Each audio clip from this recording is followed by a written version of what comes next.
Agora vai. Pessoal, então vamos lá. Soteriologia. Semana passada nós estudamos sobre a doutrina da salvação, né? A soteriologia, calvinista e arminiano. Então você precisa teologicamente ter uma definição de que você é. Aliás, porque às vezes a igreja hoje ela não está definida em que ela é, o que ela é, se é calvinista ou arminiano. Eu vou resumir rapidinho essa aula última, que foi semana passada, para definir o que significa ser calvinista. Já ouviu falar sobre o calvinista? Sobre o Calvino, João Calvino? João Calvino cria que a salvação é para sempre, a salvação não se perde. Todo calvinista acredita na predestinação. O calvinista acredita que a pessoa salva uma vez, salva para sempre, nunca mais ele perde a salvação. Ele acredita que inclusive a pessoa já foi escolhida para a salvação antes ainda do mundo existir. Deus já havia selecionado aquela pessoa para ser salva. E existe também, e eles pegam vários textos bíblicos para provar que existe bode e ovelha, que existe luz e trevas, tá? E vários outros termos bíblicos para mostrar que existe pessoas que viveram, que foram predestinadas. Não adianta nele querer que ele não vai se desviar. E se ele se desviar, Deus vai trazer ele em qualquer tempo, antes dele morrer, ou antes dele, Jesus vir buscar a igreja. Esse que é salvo uma vez, salvo para sempre, vai vir e vai se converter. Esse é o calvinista. Tá? Tem mais detalhe para a questão calvinista. E o arminiano, que crê na doutrina de Armínio, esse crê que a salvação se perde. Se a pessoa não ficar firme com o Senhor, ele pode perder a salvação, ele tem que perseverar até o fim, ele tem que viver uma vida de santidade. O Armínio acredita que a salvação se perde, baseado em vários textos na Bíblia. Por exemplo, perseverar até o fim será salvo. A Bíblia fala, né? Perseverar até o fim será salvo. Agora, o que você é, afinal de contas? Você é calvinista ou você é arminiano? Por isso que a teologia é importante, porque tem gente que ele nunca vai ver isso na Bíblia, esses nomes na Bíblia, porque nem tem. Nunca ninguém viu Calvino, João Calvino, Armínio. Quem é esse cara? São os pais da igreja do século passado aí, que foram os que definiram duas linhas de raciocínio para a salvação. Amém? Então, soteriologia significa a doutrina da salvação. Você observou que o pregador que pregou, ele é um pouco calvinista, né? Pela linha, né? De raciocínio, pela linguagem. Aí você tem que saber, quando você ouvir um pregador, você vai pensar, poxa, esse cara é calvinista ou arminiano? Quer ver uma frase que as pessoas falavam antigamente? E você deve ter ouvido, se fulano for filho da salvação, ele vai voltar. É uma pessoa que se desviou. Se fulano for filho da salvação, ele vai se converter. Quer dizer, então as pessoas usam esse termo sem saber, na verdade, o que realmente significava. Filho da salvação, filho da perdição, o que é isso? Tá? Então nós vamos entender isso nessa aula de hoje, que nós vamos resumir mais um pouco, né, por causa do culto que teve, passou um pouquinho do horário. Vamos para a página 2, que é a matéria de hoje, que é a aula de hoje. Vamos lá. Vamos falar do pecado, ou o pecador arrependido. Então, o pecador arrependido deve aceitar e crer em Jesus como seu único, suficiente e eterno Salvador.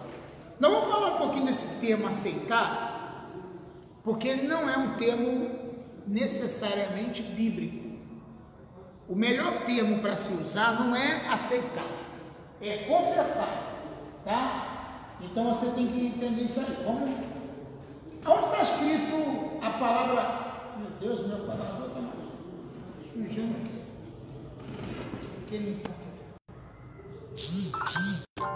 Onde está escrito esse termo? Lê para mim aí. Romanos, capítulo 10,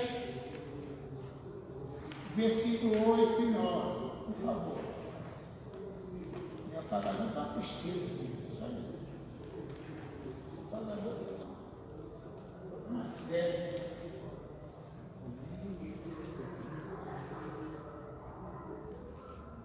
Lê para mim Romanos capítulo 10, por favor.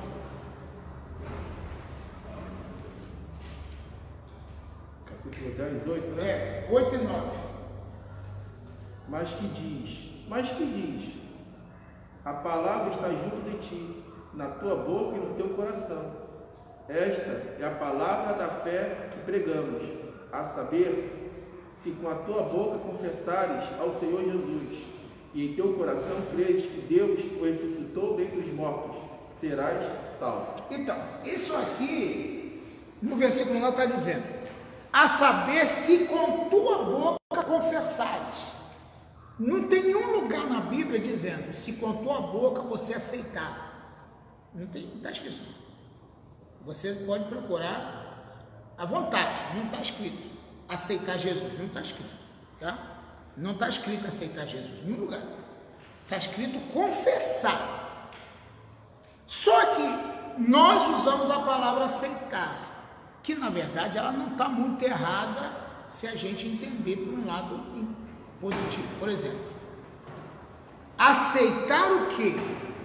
Aceitar os ensinamentos, aceitar a doutrina, aceitar os mandamentos, aceitar o estilo de vida, aceitar a forma de viver, aceitar viver em santidade. Aceitar a Jesus é aceitar o que ele tem de proposta para a nossa vida. Viu? Que na verdade não tem nenhum problema dizer aceitar. Mas aceitar é aceitar a proposta dele. Agora, não tem como você aceitar o que você não conhece. Tem muita gente que aceita Jesus sem conhecer Jesus. A pessoa está aceitando o que ele não sabe o que ele está aceitando. Sabia disso? Tem gente que está aceitando. Aí o pregador insiste. Quem quer aceitar Jesus, levanta a mão. Aí a pessoa, na emoção, aceita Jesus. Está na emoção. Daqui a pouco, ele não está mais com Jesus. Por que ele não está mais? Porque ele aceitou sem conhecer quem ele está aceitando. Ele foi na emoção, e na emoção não permanece. Ninguém que teve encontro com Jesus, entre aspas, ninguém que aceitou Jesus, vamos dizer assim, pela emoção permaneceu. As pessoas só permanecem quem conhece Jesus. Quem conhece. Então, o grande problema da pregação do Evangelho hoje é que as pessoas querem que as pessoas aceitem o que elas não conhecem. Eu, por exemplo, eu não vou aceitar o que eu não conheço. Se eu aceito esse presente aqui, bom, eu tenho que saber o que é. O que você está me dando? Eu só posso aceitar se eu conhecer o que eu estou. Então, vamos supor, eu não uso arma nenhuma. Eu não uso arma.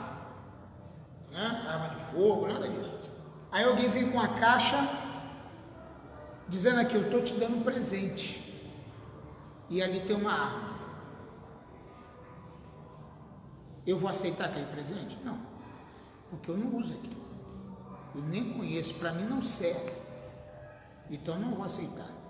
Então o que eu vou aceitar? Algo que eu conheço, algo que eu desejo realmente. Então o grande problema é que as pessoas aceitam o que não conhecem. E Jesus é enfiado de goela abaixo das pessoas. E as pessoas falam assim, agora eu sou crente, agora eu sou evangélico, agora eu sou cristão, agora eu sirvo a Jesus. Mas ele não conhece Jesus. Vou dar o exemplo da mulher do fluxo de sangue, por exemplo. Se você for ler o texto lá, no capítulo 8 de Lucas, por exemplo, conta a história da mulher do fluxo de sangue. Por que ela foi tocar em Jesus? Por que ela tocou em Jesus? Ela decidiu ir lá tocar nas orlas do vestido de Jesus. Porque alguém falou de Jesus antes para ela.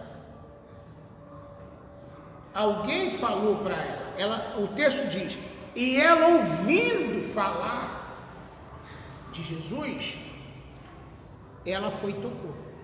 Então, na verdade, a maioria esmagadora de pessoas que dizem que se converteu, ou se converteram, não se converteram nada. Sabe por quê? Porque elas não aceitaram Jesus pelo conhecimento, mas elas aceitaram Jesus pela emoção. E quem aceita pela emoção não permanece, mas quem fica é o que está escrito lá em João 8,32. Já viu isso na Bíblia? Claro, você conhece. O que diz João 8,32? E conhecereis a verdade, e ela vos libertará. Quer dizer, eu vou para o culto de libertação para me libertar desses demônios aí. Não tem como a pessoa se libertar de espírito, de demônio, de qualquer coisa, se ele não conhecer a verdade. Porque ele vai ser, o demônio, a gente vai fazer um exorcismo aqui, vai dizer para ele, sai Satanás, o diabo vai abandonar essa pessoa por um período. Ele vai sair ali, daqui a pouco ela está endemoniada de novo. Por que está? Porque ela não conheceu a verdade. Ela simplesmente foi pela emoção, ela não foi pelo conhecimento. Por isso o conhecimento é importante. A Bíblia diz em Joel, né? O que diz lá em Joel 4,6, né? É 4,6? Oséias 4,6. O meu povo foi destruído porque lhe faltou conhecimento. Se você não conhece, você está perdido. Quer ver um texto que eu vou te mostrar? Mateus 22, 29. Lê na Bíblia aí, por favor. Deixa eu botar aqui os textos que eu já falei. Meu apagador do programa aqui. Mas deixa eu colocar no cantinho aqui. Primeiro eu falei Romanos, né? 10, 29, né?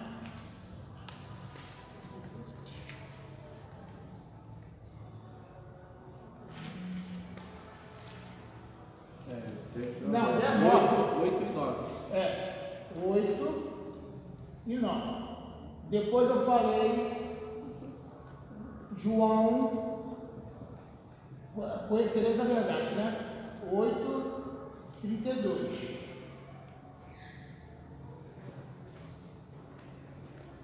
Depois eu falei Oséias 4:6. E agora nós vamos para Mateus 22, 29. Vamos lá, quem está escrito? 22, 29? Jesus, porém, respondendo, disse-lhes: errais, não conhecendo as Escrituras, nem o poder de Deus. Errais por não conhecer as Escrituras e nem o poder de Deus. Agora, lê o próximo. Porque na ressurreição nem calo. Não, acho que não é isso. Errais por quanto. Mas não está escrito aí, são elas que testificam de mim? Não, eu acho que é outro texto então. Errais por não conhecer as Escrituras. É só isso, acabou? Não conhecer as Escrituras e nem o poder de Deus. Lê o versículo anterior, o 28, por favor. Portanto, na ressurreição de qual... Não, esse não, perdão, desculpa. Veja bem, Jesus falou, errais, quer dizer, então é um erro que toda pessoa comete quando ele não conhece as Escrituras. É ou não é um erro? Se a pessoa não gostar de Bíblia, não gostar de examinar a Bíblia, ele está cometendo o maior erro da vida dele. Porque ele não está conhecendo as Escrituras. E quando ele não conhece as Escrituras, obviamente ele não conhece o poder de Deus. Tem gente que diz que conhece o poder de Deus. Ah, eu conheço o poder de Deus. Não. Se você não conhece as Escrituras, você não conhece o poder de Deus. O que a pessoa está sentindo é emoção e não é poder de Deus. Ah, você já viu gente sentindo coisas assim que dizia que era poder de Deus? Como que é poder de Deus? Porque emoção também se sente, irmão. E a pessoa confunde emoção com o poder de Deus. Ah, eu senti um arrepio aqui, irmão, é o poder de Deus. Quem falou que arrepio é poder de Deus? Quem falou que sentir algo assim é poder de Deus? O poder de Deus está muito além disso. O poder de Deus é o Evangelho. Porque quando as pessoas falam assim, eu conheço o poder de Deus. Se ele não conhece o Evangelho, como é que ele conhece o poder de Deus? Vou te mostrar isso. Olha o que está escrito em Romanos 1:16. Romanos 1:16. Se a pessoa não conhece o Evangelho, ele não conhece o poder de Deus. Se ele não conhece o Evangelho, eu vou repetir. Se não conhece o Evangelho, não conhece o poder de Deus. Essa é a grande verdade. O que está escrito? Lê para mim. Romanos 1:16. Porque não me envergonho do Evangelho de Cristo, pois é o poder de Deus. Amém. Tá bom. Para a salvação de qualquer tipo.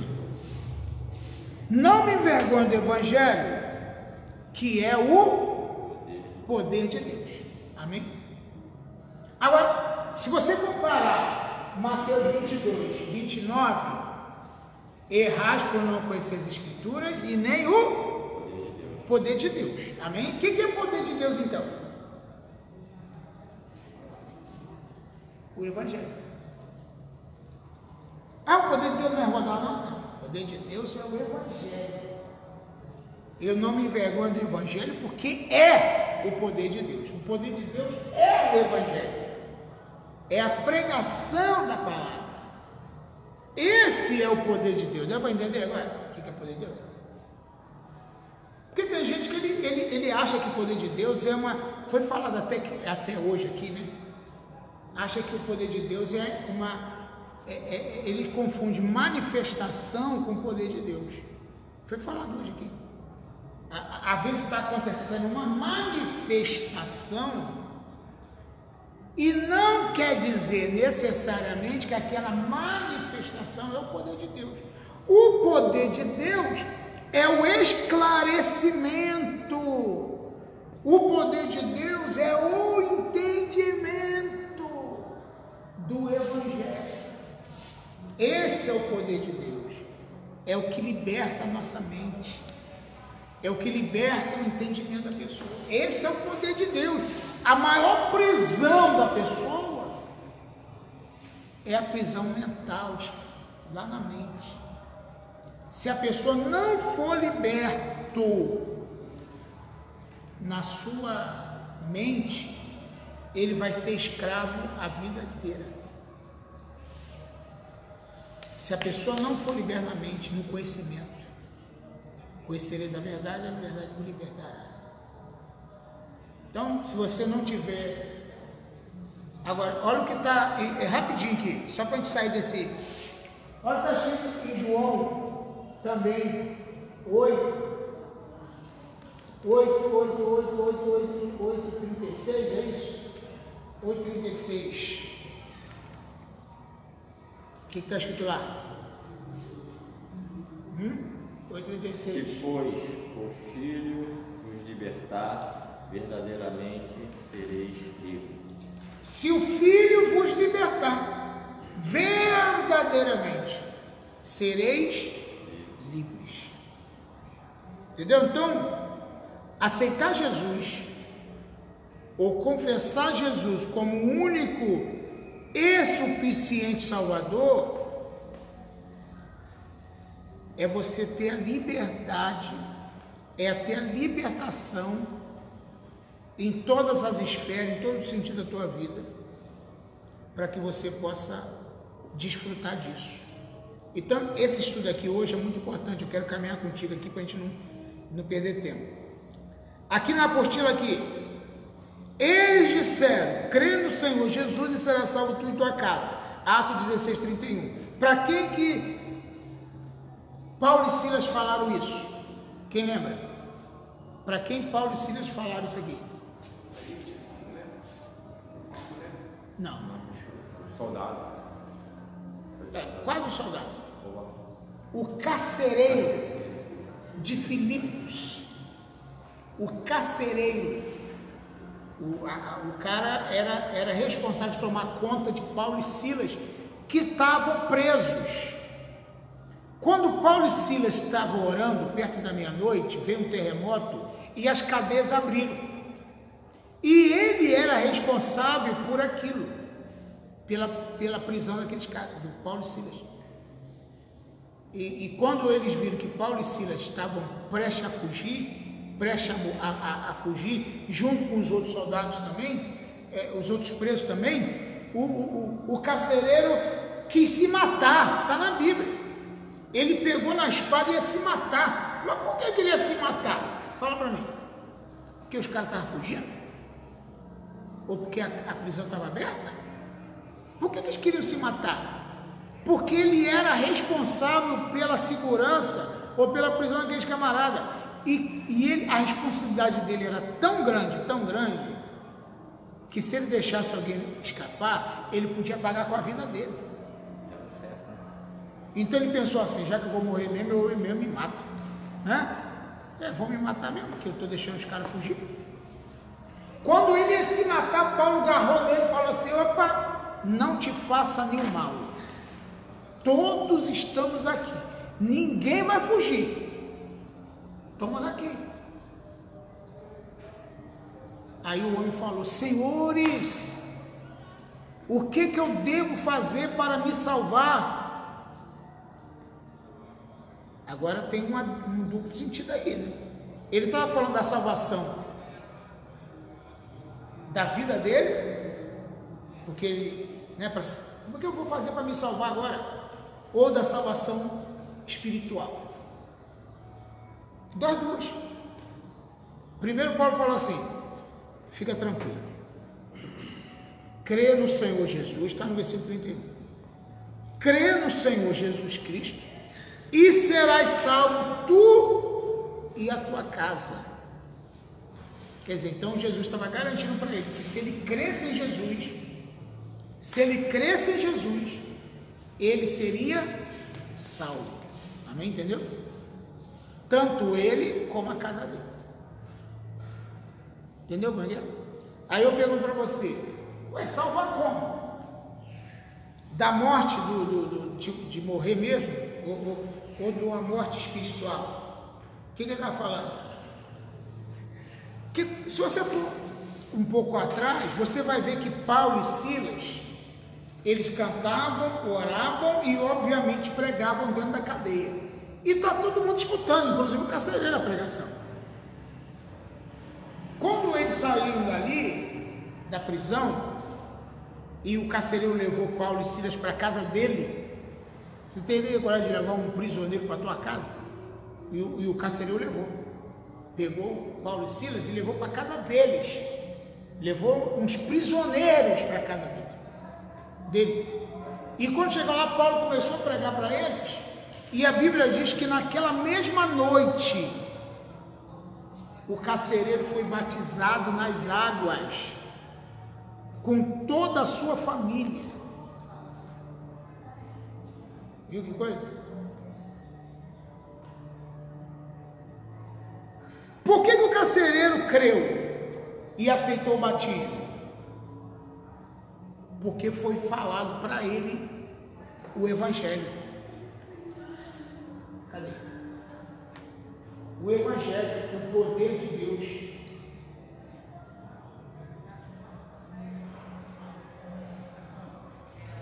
Porque foi falado para ele o poder de Deus. Viu? Sabe por que muita gente ele não permanece? Porque ele não conhece o poder de Deus. Ele não conhece as Escrituras.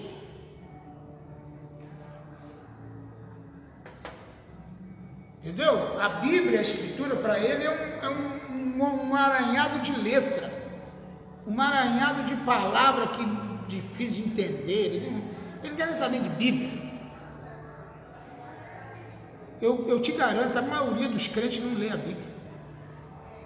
A maioria dos crentes não lê a Bíblia. Ele pega a Bíblia, bota debaixo do braço e vai para a igreja. Mas ele não lê. Tem que investir, né, pastor? Hã? Tem que ter investimento. Investimento. Só a Bíblia, Não é só a Bíblia, é livros, seminários, comprar livros, baixar livro na internet, ler, pesquisar, estudar geografia, documentários bíblicos, gastar tempo ali. Eu quero conhecer, mas eu tenho preguiça de ler. Eu tenho preguiça. Aí é complicado, irmão. Jesus não vai enfiar dentro da tua cabeça o conhecimento se você não estudar. Então, veja bem, crê no Senhor Jesus e será salvo tu e a tua casa. Então o Evangelho é através de crer, ou seja, a salvação é através de crer em Jesus. Tem muitos outros versículos aqui que não dá tempo para a gente ler.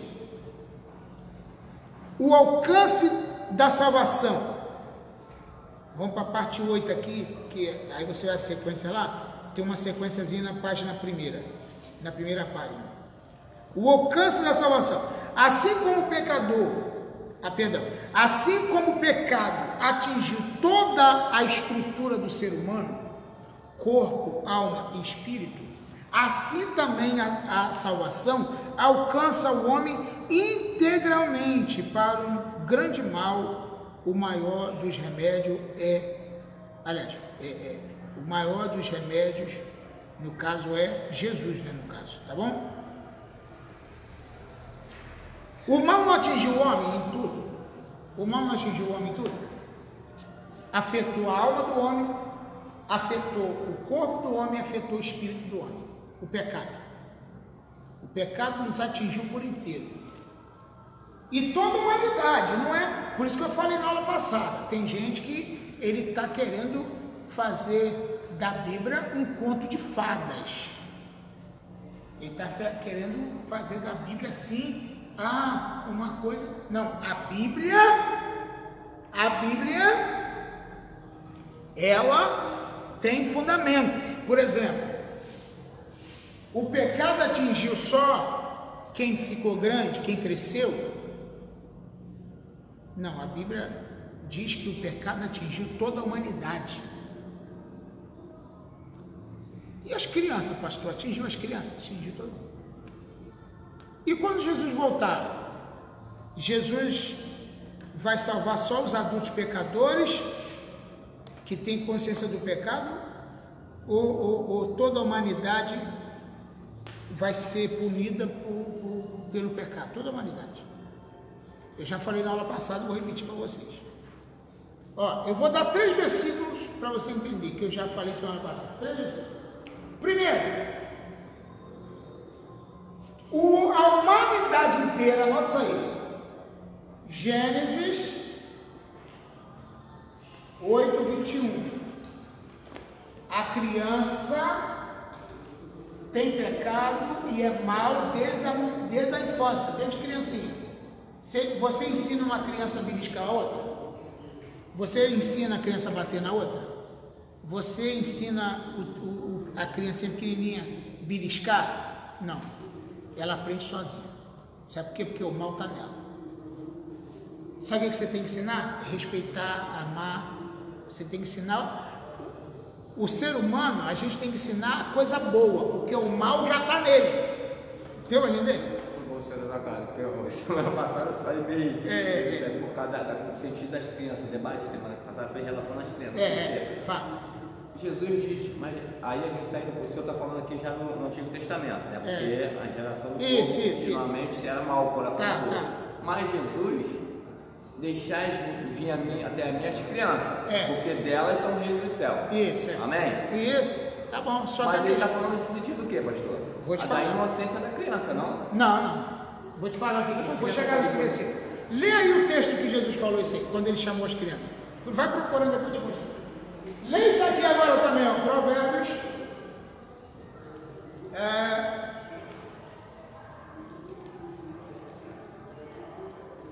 Se eu não me engano é 20:11. E lê também em Romanos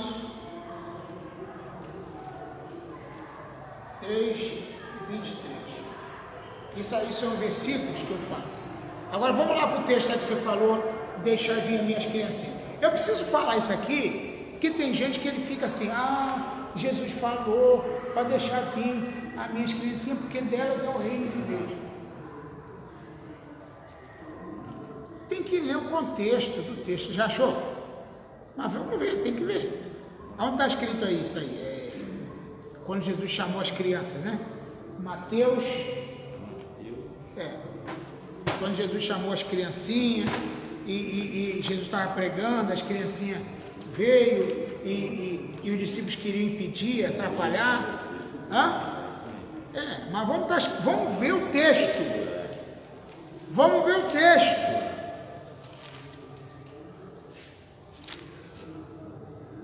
Vamos lá. Me ajuda aí. Quem está com internet aí para procurar um dicionário aí que fica melhor. Shalom. Deixar aqui. Vamos lá. Viu? Eu estou falando aqui que você não pode pensar assim. As criancinhas, coitadinha dela. Você já pensou se todas as crianças do mundo inteiro... Mateus 19? Qual o versículo? 14. Mateus 19, 14. Todas as crianças do mundo, quando Jesus vier multiplicar a igreja, for subir, você sabe o que isso quer dizer?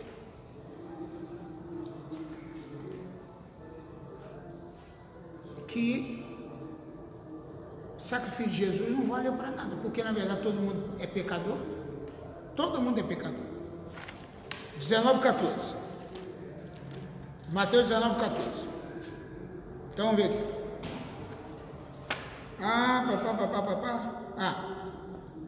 13, 14, 15. Tá bom? Vamos lá.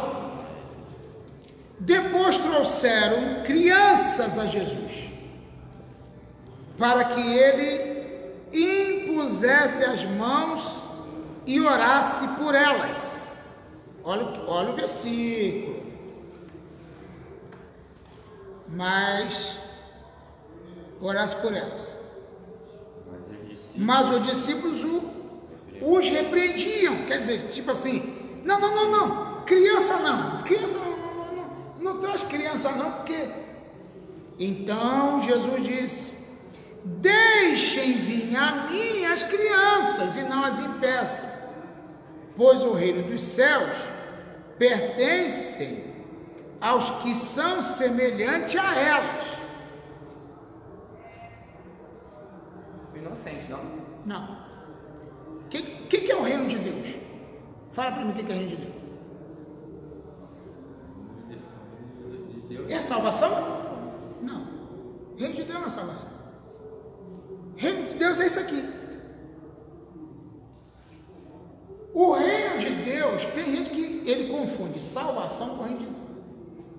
É isso que você tem que entender. Porque quando a gente fala assim, reino de Deus é uma coisa, salvação é outra coisa.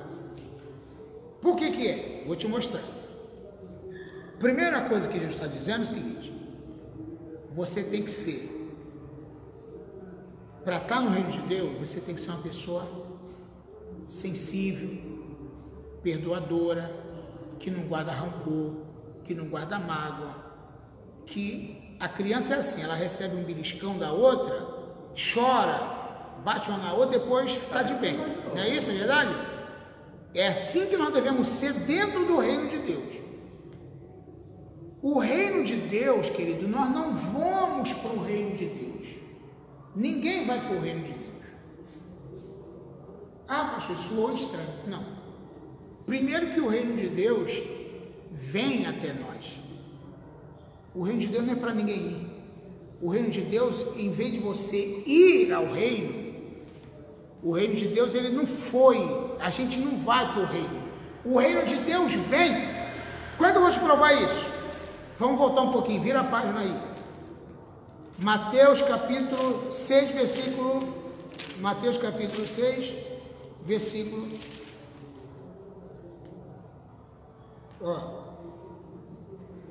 Eu sei que é um negócio assim, salvação, soterologia, é um negócio complicado. Olha aqui a oração que Jesus te ensinou.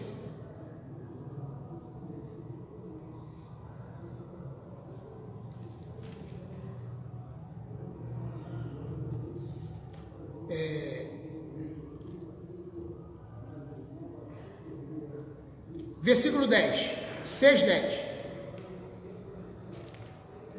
Lê para mim, principalmente o Marcos, né? Porque a questão. O teu reino seja feita a tua vontade. Amém, tá bom. A palavra que eu quero é venha o teu reino. A pergunta que eu quero fazer para você é o seguinte: nós vamos para o reino ou o reino que vem até nós? Está respondendo a pergunta. Você está respondendo a tua questão. Nós vamos para o reino ou o reino vem até nós? Esse negócio de ir para o reino é complicado, irmão. Não é assim que a Bíblia diz, não. E outro problema é que a pessoa confunde salvação com reino. Você sabe o que é o reino? É Deus. É as coisas de Deus reveladas aqui na terra.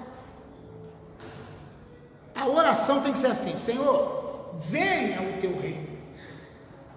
Então, quando Jesus falou, deixai vir as minhas criancinhas, porque delas pertencem, não a salvação, mas o reino de Deus. Deu para entender isso aí que tu fala? Agora eu vou te mostrar outro versículo. Entra até naquele próprio contexto que o pregador informou aqui, que é a respeito da gente ser filho. Exato. Então, filho, o reino. Você está vinculado ao reino. Filho e pai. Então, na verdade,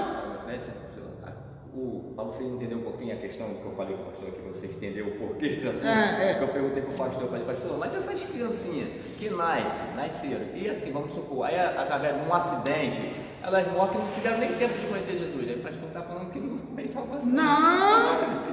E salvação, não, na cabeça das pessoas fica assim, isso fica muito estranho. Eu concordo que a pessoa fala assim, não, Jesus não é ruim desse jeito. Meu irmão, Jesus não é ruim, Jesus é bom.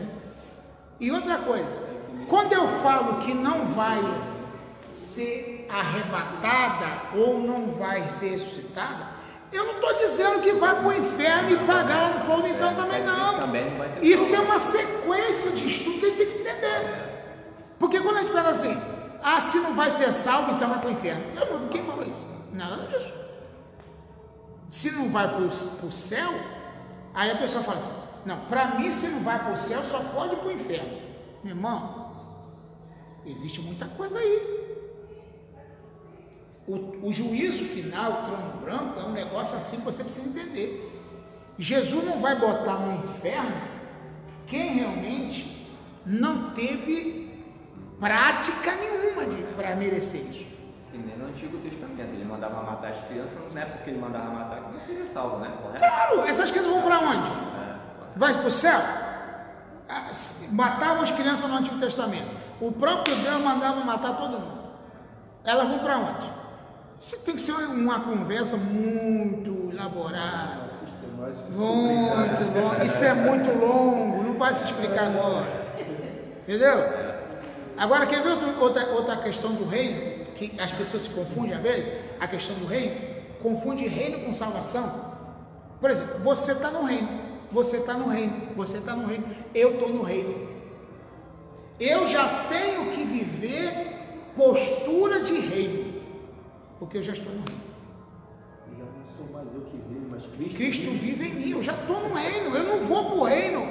Eu já estou no reino. Quer ver uma coisa que eu vou te falar? Lê para mim aí, busca aí na internet aí, por favor, no dicionário, que eu acho que eu estou ficando velho e minha mente vai falhando um pouco.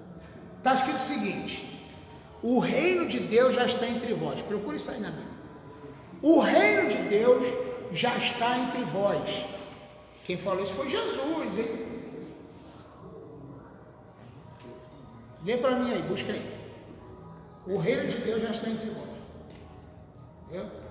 Os internautas de plantão vão achar rapidinho. Os caras são bons nisso, né? Antigamente a gente tinha que adicionar um monte de livro assim, agora só com um telefone você resolve as coisas. Não é não? Esse é o tempo bom. Acho que é Lucas 17, 20. Lucas 17, 20. Vamos ver.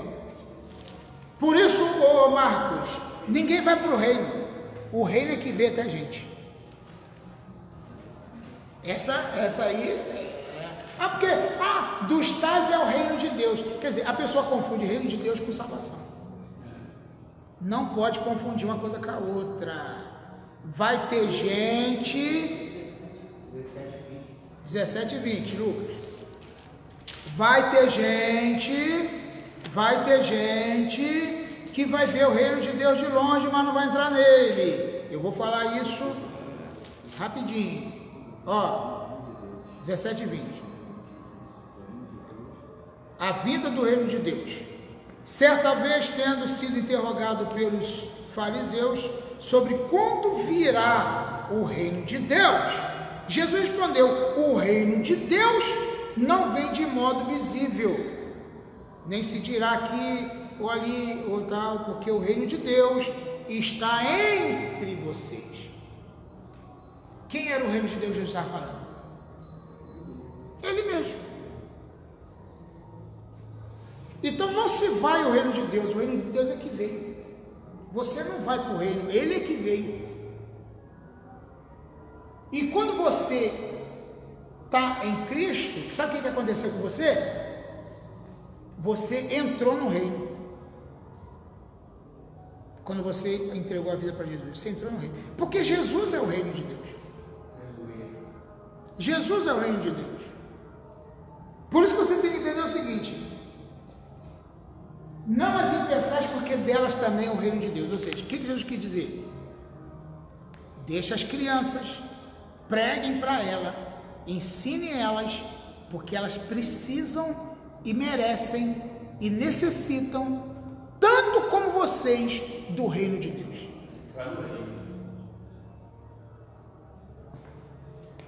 Porque se eu fosse ignorar a pregação para criança, se eu fosse falar assim, toda criança está salva, eu não preciso pregar para criança. Deixa ela morrer sem Jesus, que ela está salva já. Mas criança precisa ouvir o Evangelho? Criança precisa ouvir o Evangelho? Eu queria ter uma passagem que não sei onde está agora. Ensinar as criancinhas o caminho que devem andar. Exato, tem que ensinar. Esse princípio judaico, irmão Geraldo, que é nosso professor de hebraico, esse princípio judaico é importante. As crianças, judias ou judaicas, Elas aprendiam a Torá com 1 ano, 2 anos, já tinha que aprender, já tinha que saber. Hoje a gente deixa a criança ficar grandona para decidir se ela vai seguir a Jesus ou não. O pai fala assim, não, meu filho tem 10 anos ainda, ele está muito cedo para decidir isso. Muito cedo? Ah, ele tem 9 anos, coitadinho, não sabe de nada. Querido, você sabia que uma criança de hoje, com 7 anos, 10 anos, ele tem mais informação do que um faraó antigamente, no tempo do Egito? Uma criança hoje sabe mais coisas, tem mais informações do que um faraó no tempo de José, no Egito. Dá um smartphone, dá um tablet, dá um aparelho na mão de uma criança para ver o que ela faz. Ela vai te dar uma aula, irmão, de computador, de internet. É ou não é? Aí você está falando, não sabe nada não. Que não sabe o quê, meu irmão? Pode ser inocente. Criança sabe muito. E outra coisa, o reino de Deus, ninguém vai para ele, o reino de Deus vem até nós. O versículo 21 diz bem, nem se dirá está aqui ou ali, porque o reino de Deus está entre vós. Vamos falar da conversa que Jesus teve com Nicodemos? João 3 e 5. João 3 e 5. Tem versículo que eu consigo lembrar, outros já fugiu da minha mente. João 3 e 5. Olha que coisa interessante quando Jesus falou. É porque minha aula não é ficar lendo a apostila, tá? Isso aqui você vai ter que ler em casa, estudar em casa. Eu pego um pouquinho aqui, mas depois a gente sai para outro caminho. Outro caminho não, dentro da aula, mas dentro. Lembra mim, João, versículo 3. 3. E havia entre os fariseus um homem chamado Nicodemos. Não, versículo 3? Versículo 3. Vamos. Jesus respondeu e disse-lhe, na verdade te digo, que aquele que não nascer de novo não poderá ver o reino de Deus. Amém. Eu pergunto você, né? Que é a dúvida, né? Você consegue ver o reino de Deus? Está escrito aí. Quem não nascer de novo não pode ver o reino de Deus. A pergunta é: o reino de Deus pode ser visto? Pode. Mas se eu não estou nem lá, como é que eu vou ver? O problema é que ele não está lá, o problema é que ele está aqui. Por isso que eu posso ver. Eu consigo ver o reino de Deus. Você consegue ver? Só quem consegue ver o reino de Deus é quem nasceu de novo. Agora eu pergunto, quem não nasceu de novo consegue ver? Não. Só quem consegue ver foi quem nasceu de novo. Rapaz, eu estou vendo o reino de Deus. Por quê? Que nasceu de novo. Aí a pessoa consegue ver. O novo nascimento abre a visão do reino. O novo nascimento faz a pessoa entender o reino. Faz a pessoa, eu entendi agora o reino. E nasceu de novo. Agora, quem não nasceu de novo não entende nada. Quem não nasceu de novo acha que igreja é um monte de tijolo e telhado e isso aqui. Ele não nasceu de novo, ele acha que igreja é um prédio. Inclusive acha que igreja tem que ter jeito de igreja, tem que ter torre, tem que ter isso, tem que ter aquilo, para todo mundo saber, ali é uma igreja. Para ser igreja tem que ter estilo de igreja, do estilo medieval, quando o Constantino criou as igrejas, catedrais e tal, não sei o que, lá na França, eu acho. É na França, né, que queimou a catedral lá, né? Na França, que pegou fogo. Está todo mundo chocado que a catedral pegou fogo. Né? É um patrimônio histórico, tudo bem. É bonito, querido, mas igreja não tem que ter cara de igreja. Não é prédio. Então, quem não nasceu de novo acha que igreja é um lugar. Mas quem nasceu de novo entende que igreja é reino.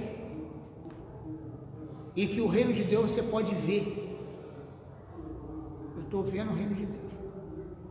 Agora, olha o que está escrito no versículo 5. Você tem uma ideia de que se estou te falando, Marcos, e vocês estão aqui. Salvação é uma coisa, reino de Deus é outra coisa. Agora, vamos ver, versículo 5, o que está escrito? Jesus respondeu, na verdade te digo que aquele que não nascer da água e do Espírito não pode entrar no reino de Deus. Então, qual é a regra para entrar no reino? Nascer de novo. Nascer de novo. Nascer da água e do Espírito. Primeiramente, quem não nascer de novo não pode entrar. Não pode ver, né? Versículo 3. Depois, no versículo 5, quem não nascer da água e do Espírito não pode ver. O que significa isso? Que se uma pessoa não conhecer Jesus, ele pode ter a idade que for, ele não vai ter aquilo que Jesus está trazendo para aqueles que conhecem Ele, aqueles que creem, aqueles que acreditam. Olha o que está escrito em João, isso não precisa nem coisa que você já sabe. João 3,16, é uma sequência da conversa que Jesus teve com Nicodemos. O que Jesus falou para Nicodemos? Deus amou o mundo de tal maneira que deu seu Filho unigênito, para que todo aquele, mesmo sem crer nele, tenha a vida eterna. É assim que está escrito?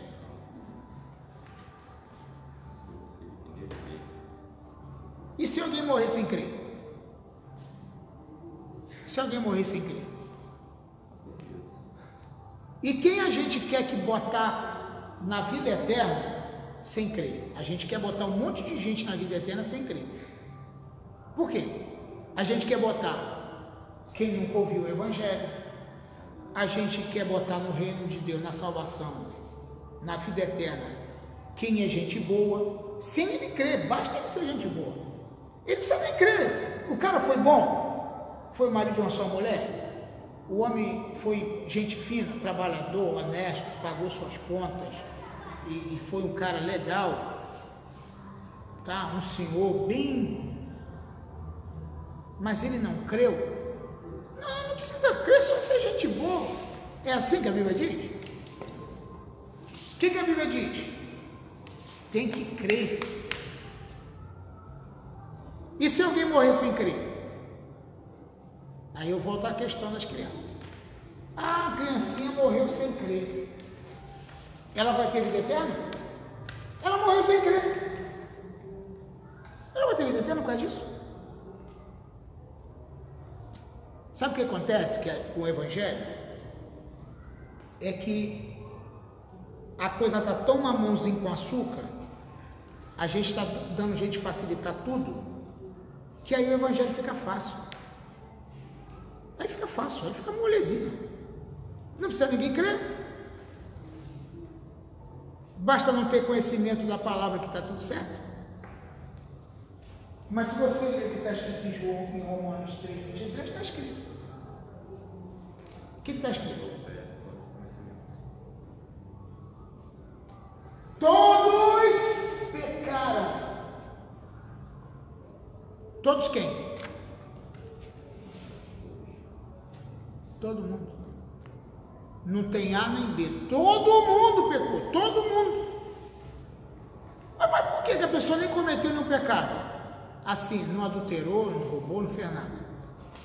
Significa que ele pecou assim mesmo? Infelizmente. Todos pecaram e destituídos estão da glória de Deus. Estão fora da glória de Deus. Todo mundo. A única solução, sabe quem que é? Vou botar bem grande. O reino virá até nós. O reino veio e agora você tem que entrar nele. Se não entrar nele, não tem salvação.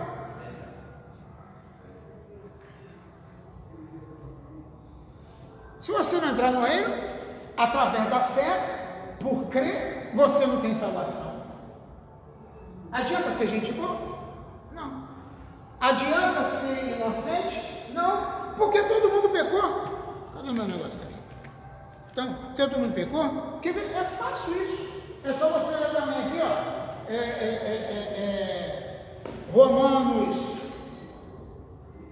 5, 12, dá um ligou. Aí você vai ver, ué, peraí. Irmão, o grande problema do Evangelho hoje é que nós queremos minimizar, tornar a coisa mais fácil. Vamos deixar mais fácil. O que está escrito em Romanos 5,12?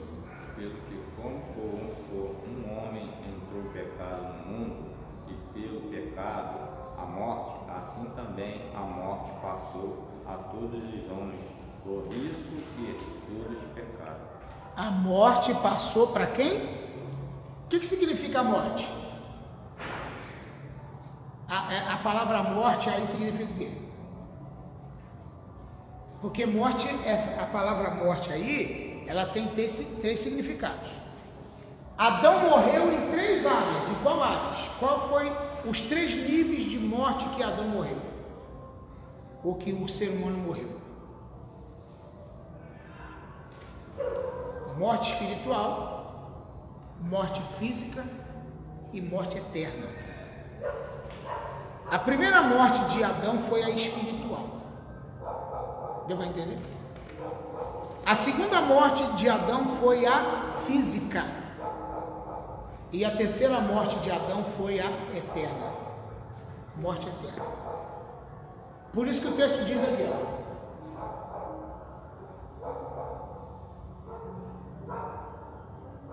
Todos pecaram, mesmo aqueles que não pecaram, a semelhança do pecado de Adão. Todos pecaram. Todos. A humanidade inteira está perdida, irmão. Está todo mundo perdido. Não tem jeito para ninguém. Não tem jeito. Se não passar por Jesus, não tem jeito para ninguém. É isso que a Bíblia fala. Por isso Jesus ordenou uma coisa que muita gente pensa assim que é bobeira fazer. Ide, pregai o Evangelho só para os adultos. É isso? Ide pregar o Evangelho só para quem entende. Ide pregar o Evangelho só para quem... Não. Ide pregar o Evangelho para quem? Toda criatura. A mãe tem que ter a responsabilidade. O neném está lá na barriga, crescendo. A mãe tem que falar para a criança: olha, Jesus morreu por você, tá, meu filho? Ele morreu pela tua salvação. Tá, tem que pregar para ele. Aí teve o neném, parto, criou, veio o neném no colo. Meu filho, Jesus morreu por você, tá? Vai incutando, vai incutindo, vai falando. Quando essa criança tiver 2 anos, 3 anos, essa criança, ela vai crescer entendendo que Jesus veio no mundo para salvar a humanidade. Se você deixar para fazer isso quando ela estiver grandona, vai ficar difícil. Porque o mundo já informou ela outras coisas. Se você deixar, eu vou deixar para ela quando ela tiver entendimento, só quando ela tiver 10 anos. Quando ela tiver 10 anos eu prego para ela, mas o mundo já foi na frente. O desenho, a internet, a televisão já foi na frente. Você está atrasado. Pregar o Evangelho do teu filho, está atrasado. Porque você, em vez de ir antes, deixou que o mundo fosse primeiro. Por isso que tem gente que fala assim: eu vou batizar meu filho só quando ele tiver 15 anos, só quando ele tiver 16. Só quando ele quiser, só quando ele decidir. Só que ele não vai decidir nunca, sabe por quê? Porque não foi mostrado para ele a verdade. E se ele foi, ele vai ser influenciado por alguém que o mundo vai engolir ele daqui a pouco e ele vai se desviar.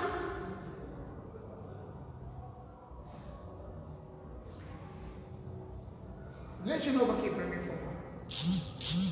Vai lá, você está. Romanos 3? Não, 5,12. Só para você ter uma ideia. Olha aqui. Pelo que? Pelo pecado. Como por um homem. Por um homem. Ó, por um homem entrou o pecado no mundo.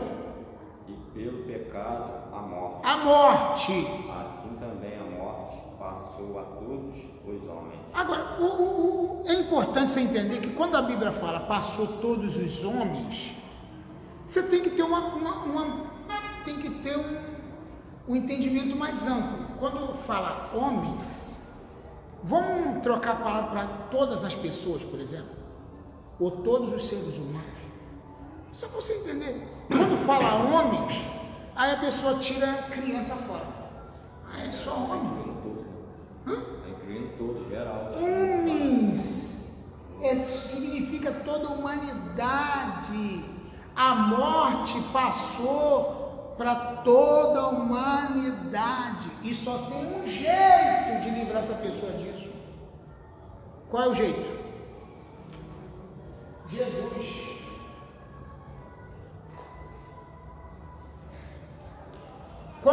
Como se tornar filho de Deus? Como se tornar filho de Deus? Como se tornar filho de Deus? João 1,12. Todos os quantos receberam, deu-lhe o poder de serem feitos filho de Deus. Se você recebeu Jesus, você torna filho de Deus. Se não recebeu, não é filho de Deus. Como se tornar, como ser salvo? Atos 4,12. Em nenhum outro há salvação. Em nenhum outro há salvação. Não existe salvação fora de Jesus. Não adianta buscar alguém que queira te mostrar a salvação, e também não adianta querer salvação fora de Jesus. Não adianta. Ah, eu quero ser salvo, mas só não quero Jesus nesse negócio. Então, lamento dizer que não tem condição.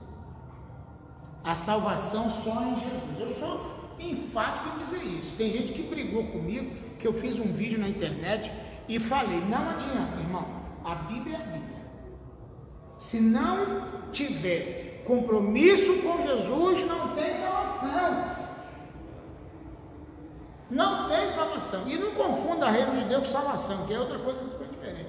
O reino de Deus nos proporciona a salvação, mas o reino de Deus não é a salvação.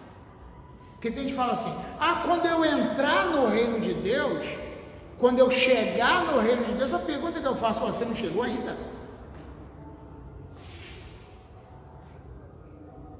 Porque tem gente que acha que o reino de Deus é coisa do futuro. Irmão, o reino de Deus é já agora. O reino de Deus já existe e já está aqui. Então eu não vou para o reino de Deus, ele é que veio e eu entrei nele. Viu? Já entrei. Eu te mostro na Bíblia aqui, muito claro. Inclusive, o pastor Tiago e todos estão aqui. Eu vou te mostrar outra coisa aqui. Efésios 2,26. Olha que coisa aqui que eu vou mostrar para vocês. Efésios, eu vou terminar já. Eu ia fazer em 2 tempos, mas infelizmente nós não podemos. Vamos fazer um tempo só e vamos terminar. Que já vai dar meio-dia, né? Já é. Já é meio-dia? Então acabou, gente. Essa é a última. Tá? Infelizmente, gente. Aqui. Efésios 2,26, o que diz? Vai você também. Efésios. Efésios 2? 2,26, pastor. 26 tem não? Não, é 22 só vai ter o 22. É 1,22. É 1 então. 1,26. Não, é 23 também. Meu Deus.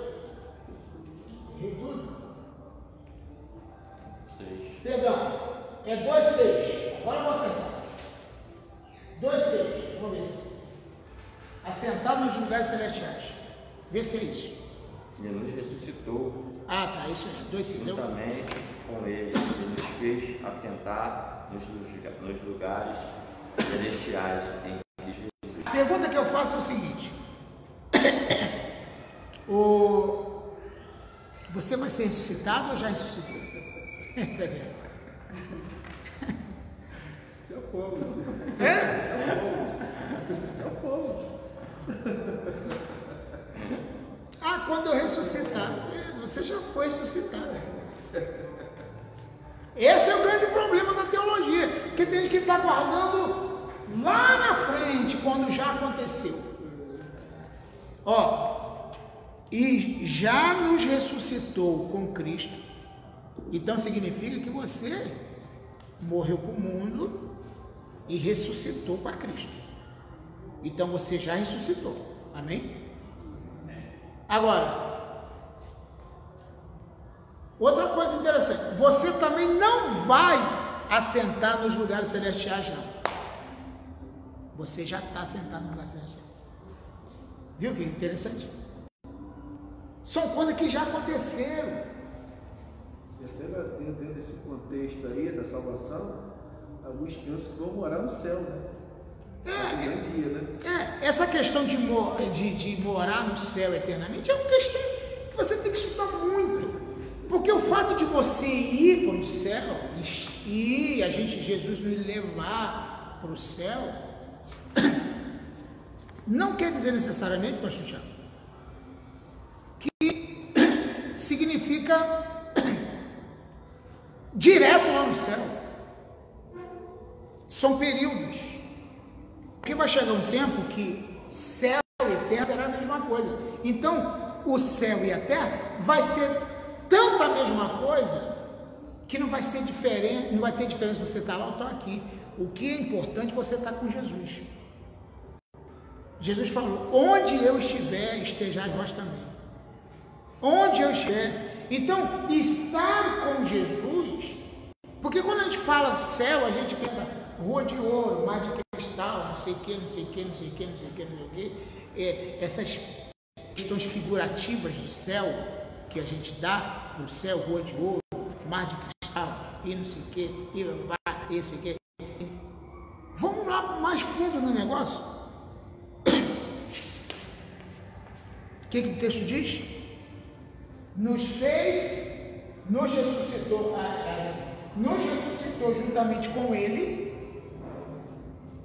e já nos fez assentar nos lugares celestiais. O que eu quero dizer com isso para a gente terminar, para não deixar dúvida na tua cabeça? Querido, você tem que viver hoje já a tua salvação, tem que viver hoje. Porque esse negócio de falar assim, eu estou aqui, mas eu não sei se eu vou ser salvo. Querido, ou você tem certeza ou não tem. Você tem que ter certeza. Tem que ter convicção. Mas e se eu pecar? Meu irmão, se você pecar, diz o texto da Bíblia, que você tem um advogado. Não é para pecar. Mas se pecar, você tem um advogado. Não é para pecar. Mas se pecar, tem um advogado. É igual topada, eu falei semana passada. Você planeja dar uma topada? Você vê uma pedra ali, caramba, que pedra bacana. Vou dar uma topada nela. Quer ver? Vou arrancar minha unha do pé agora. A pedra é tão bonita. E tão com vontade, né? Com vontade. Então, você faz isso por querer? Fala a verdade.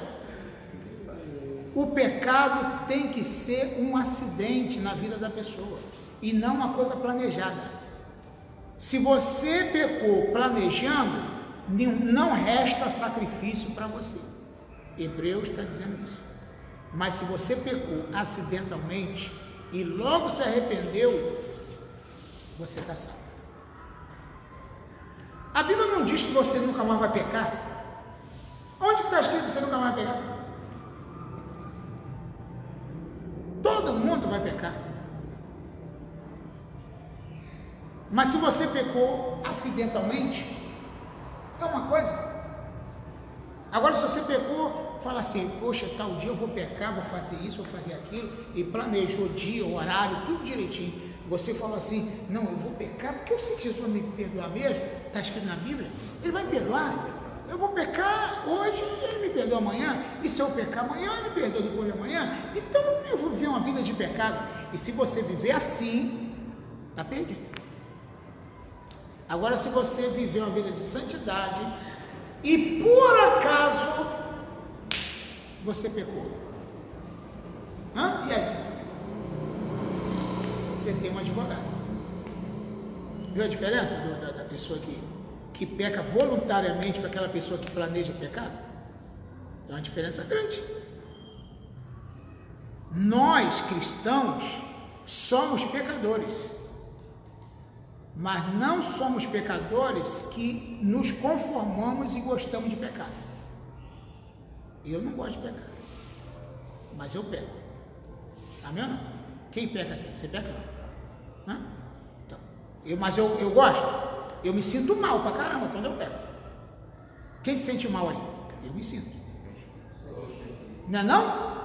Eu me sinto mal. Você acha que eu fico? Hã? Dói na nossa alma, irmão. Pelo amor de Deus. Parece pessoas que nem sentem isso, né? Mas tem gente que não sente. Se ele não sente, ele acha que é tão normal, então ele não está salvo. Mas aquele que dói, aquele que sente dor, esse está salvo. Entendeu? Entendeu? Como é que é a diferença? Então essa é a grande diferença. Tá bom? Bom, semana que vem, aula 3. Estude aí bastante. Aqui é importante você ler, ó. Para o corpo, a salvação garante glorificação, mas para a nossa cidade que está nos céus, onde também esperamos o Salvador. Você vai estudar aqui. Para a alma e espírito, a salvação proporciona o perdão. Estude isso aqui. É uma folha só, mas tem pano para manga nesse negócio aqui. Isso aqui, isso aqui dá para você estudar a semana inteira. E bem estudado, hein? Aí você vai guardando as folhas e vai fazer a tua apostila de soteriologia. Ok? Deus abençoe você. Vamos fazer aquela nossa oferta do seminário? Amém? Quem trouxe, quem não tem, amém. Mas quem puder, vamos ofertar o Senhor. Estou terminando aqui. Paz para todos os irmãos que participaram até agora. Amém. Nós vamos